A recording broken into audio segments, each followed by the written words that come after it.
তাহলে আপনার মোজাম্মেল হককে প্রশ্ন করবেন যে উনি কোরআন থেকে কোরআনের আয়াত যদি সাংঘর্ষিক মনে হয় উনার কাছে, উনার বুদ্ধিতে যদি মনে হয়, তাহলে কি কোরআন মানা বাদ দিয়ে দিবে নাকি?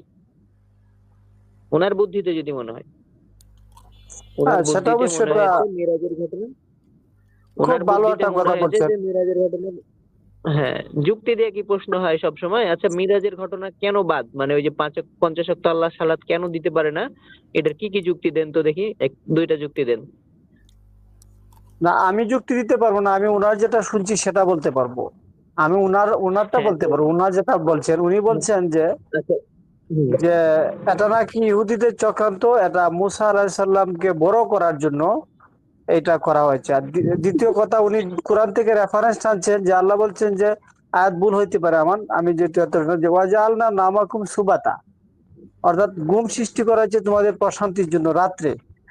আর হুম, দিনে একটা মাস কি একটা আছে, অর্থাৎ দিন দিন সৃষ্টি করছেন উপার্জনের জন্য। কথাটা বুঝবেন, উনি বলতেছেন যে রাত্রে আচ্ছা, বিশ্রাম নিতে হবে এবং আপনি দিনে আমার পয়েন্ট একটু মনে রাখবেন, কাজ করতে হবে। আমি কথাটা শেষ করি।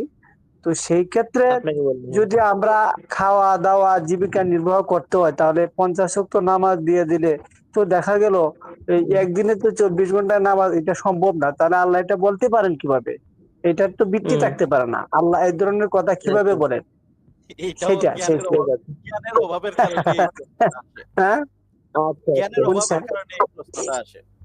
আপনি আচ্ছা, মনে উনি ঠিক করেন সেটা আছে বলছেন। এখন। যদি 50 ওয়াক্ত নামাজটা একদম এপ্রুভ হইয়া যাইত, তাইলে হয়তো আমরা এখন যেভাবে প্রতি ওয়াক্ত যতটুকু সময় নিয়ে পড়ি ততটুকু সময় নিয়ে এইখানে আমরা ভুল করি, তখন হয়তো নামাজের ফর্মটা আরো ছোট হয়ে আসতো, আরো ক্ষুদ্র না হয়ে আসতো। কাউসার ভাই, ঠিক আছে, এটা একটা, ঠিক আছে, এটা একটা উত্তর হতে পারে। কিন্তু উনার প্রথম প্রশ্ন, উনার প্রথম যুক্তিটা কি ছিল যে, একবার বলেন তো প্রথম যুক্তিটা কি? ওই যে দিন রাত প্রথম ও আচ্ছা, যুক্তি হ্যাঁ, ওনার ইহুদিরা, এটাই যে মানে প্রথম আপনাকে অবশ্যই যে মনে পড়ছে সময় আমাকে, 24 ঘন্টা মনে সময়ের পড়ছে, মধ্যে, না না না 24 না, ঘন্টা শফিক সময়ের ভাই মনে মধ্যে পড়েছে আমার, উনি, থামেন, হ্যাঁ থামেন থামেন, বলেন আমার মনে বলেন। পড়েছে। প্রথম যুক্তি ছিল যে এটা হচ্ছে ইহুদিদের ষড়যন্ত্র মুসা নবীকে বড় করার জন্য, এটা হচ্ছে প্রথম অভিযোগ। হ্যাঁ, তো আমার হ্যাঁ, কথা হচ্ছে এই হ্যাঁ, কোরআনে, বলেন। কোরআনে নবীর ঘটনা বেশি আছে না মুসা নবীর ঘটনা বেশি আছে, একটু বলেন তো। শেষ নবীর ঘটনা বেশি আছে না মুসা নবীর ঘটনা বেশি আছে? হ্যাঁ, মুসা নবীর কথা বেশি আছে। এখন কি ওই মুজাম্মেল হক বলবে যে মুসা নবীকে মানে বেশি মর্যাদা দেওয়ার কারণে ইহুদিরা, আমি আর বললাম কোরআন না আল্লাহ বানাইছে, কোরআনের ক্ষেত্রে, এটা ইহুদিরা বলবে কোরআন নাকি বানাইছে। মুজাম্মেল হক? ইহুদিরা কোরআন বানাইছে, তাদের থেকে ধার নেওয়া, তাই বলবে নাকি? না, সেটা না। এখন উনি হাদিসের যে বিষয়টা উনি বলছেন, তার কোরআনের যে যুক্তিটা উনি যে পেশ করলেন, এটা হুম, এটা কি, এটা যে আসলে কি 50 ওয়াক্ত নামাজ, আল্লাহ তো হচ্ছেন আহ আলিম, উনি তো সব জানতা, তাহলে উনি তো জানেনই নি যে 50 ওয়াক্ত নামাজ সম্ভব না। হ্যাঁ, তার আরো অন্য আচ্ছা কাজ ঠিক করে আছে, আছে, এটা কিভাবে দিতে ভাই পারেন? এটা ভাই তো আল্লাহ আল্লাহ আচ্ছা ঠিক আছে, আপনার সেটা প্রথম অভিযোগ কি খণ্ডন হয়েছে, যেটা আপনি বলেছিলেন যে ওই মুসা নবীকে বেশি মর্যাদা দেওয়ার কারণে ইহুদিরা ওই হাদিসটা বানাইছে। এখন, এখন এই অভিযোগটা কি কোরআন অনুযায়ী খণ্ডন হয়েছে?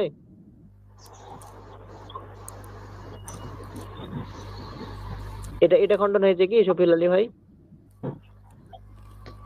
মানে আপনি বলতে চাচ্ছেন যে মুসা নবীর কথা সবচেয়ে বেশি আছে, হ্যাঁ, হুম, কোরআন শরীফে।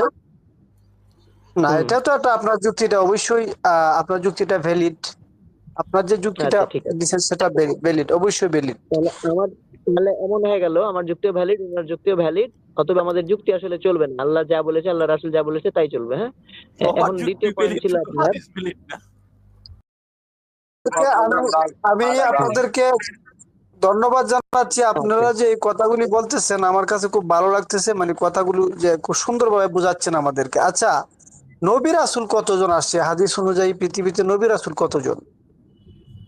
আচ্ছা, না না, আগের টপিকটা একটু শেষ করে নি ভাই। আরেকটা ব্যাপার হচ্ছে, আর দ্বিতীয় নম্বর অভিযোগ ছিল যে রাত দিন তো 24 ঘন্টা, আল্লাহ কেন তারপরও 50 ওয়াক্ত করতে বললেন? এখন আমার কথা হ্যাঁ, হচ্ছে, হ্যাঁ, কোরআনের যে, আমরা সবাই জানি, এই ঘটনা আমি বারবার বলে থাকি যে এই একটা ঘটনা দিয়েই হাদিস অস্বীকারীদের যত অভিযোগ আছে অনেক অভিযোগ খণ্ডন করা যাবে। আচ্ছা, ইব্রাহিম আলাইহিস সালামকে যে তার সন্তানকে কুরবানি করতে বললেন, এরপরে কি হবে ইব্রাহিম আলাইহিস সালাম এটা জানেন না কিন্তু। এখন ইব্রাহিম আলাইহিস সালাম যদি প্রশ্ন করে বসে, যৌক্তিক প্রশ্ন, আল্লাহ তো নিরাপদ মানুষকে হত্যা করতে নিষেধ করেছে, আবার আল্লাহ কুরবানি করতে বলছে, এটা আবার কেমন? এটা যৌক্তিক না অযৌক্তিক হয়ে যাবে ভাই শফিউল আলী ভাই? অবশ্যই যৌক্তিক। আচ্ছা, অবশ্যই যৌক্তিক হয়ে যাবে। তারপরে তো করতে গেছেন তাই না? এরপরে কি হয়েছে সেটা আল্লাহ তো জানেন, যে ওই সময় আল্লাহ দুম্বা দিয়ে দিবেন, আল্লাহ পরীক্ষা করেছেন। এখন আল্লাহ পঞ্চাশক্ত দেওয়ার পরে আল্লাহ তো জানেন যে মুসা নবী পাঠাবে আবার। আল্লাহ কি এটা জানে না যে মুসা নবী আবার পাঠাবে, ব্যাক পাঠাবে?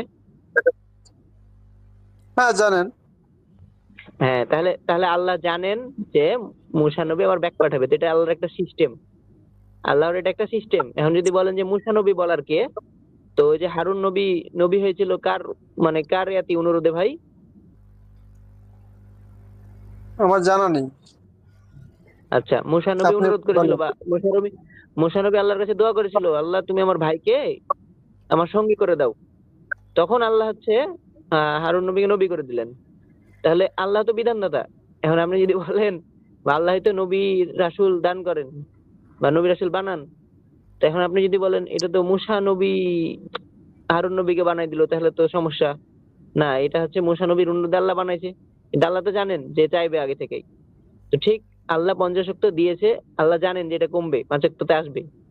কারণ কি, মুসা নবী ওই সিস্টেমে আছে, মুসা নবী বলবে শোনার পরে। তা আল্লাহ তো এটা জানেন। যদি আল্লাহ অন্যভাবে দিতে চাইতেন তা আল্লাহ অন্যভাবে দিতে চাইতেন, মানে পারতেন। কিন্তু আল্লাহ এই সিস্টেমেই দিবে, এখান থেকে কোনো না কোনো শিক্ষা আছে আমাদের জন্য, সেটা আমরা বুঝতে পারি আর না পারি। এটার একটা শিক্ষা এটাই। আমি যতদূর জানি যে 5 ওয়াক্ত সালাত আদায় করলে 50 ওয়াক্ত সালাতের সওয়াব পাওয়া যায়, তাই না আশরাফুল ভাই? জি জি।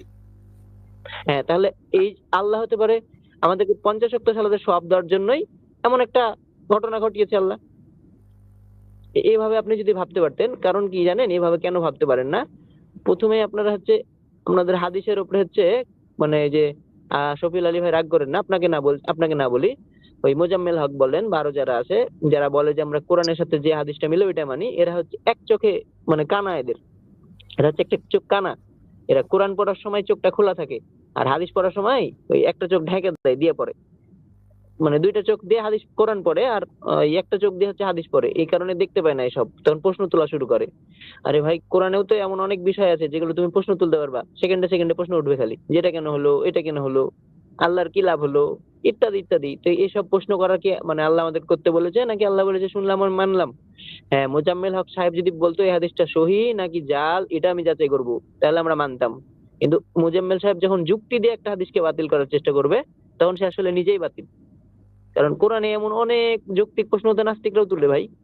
তাহলে আপনি এখন সব আয়াত কি রেখে দিবেন বাড়িতে, নাকি এই যে রেজওয়ানের মতো করে আয়াত বিকৃত করা শুরু করবেন, যে দাস দাসী মানে হচ্ছে বন্ধু অ্যাক্সিডেন্ট করার সময় যে মেয়েটা রেখে গেছে ওইটা হচ্ছে ওই দাস দাসী মানে মতো মেয়েটা আর কি, মানে দাস দাসী কথা না, দিব, ওই মেয়েটা তুই হচ্ছে। দেখে রাখবি আমার মেয়েকে।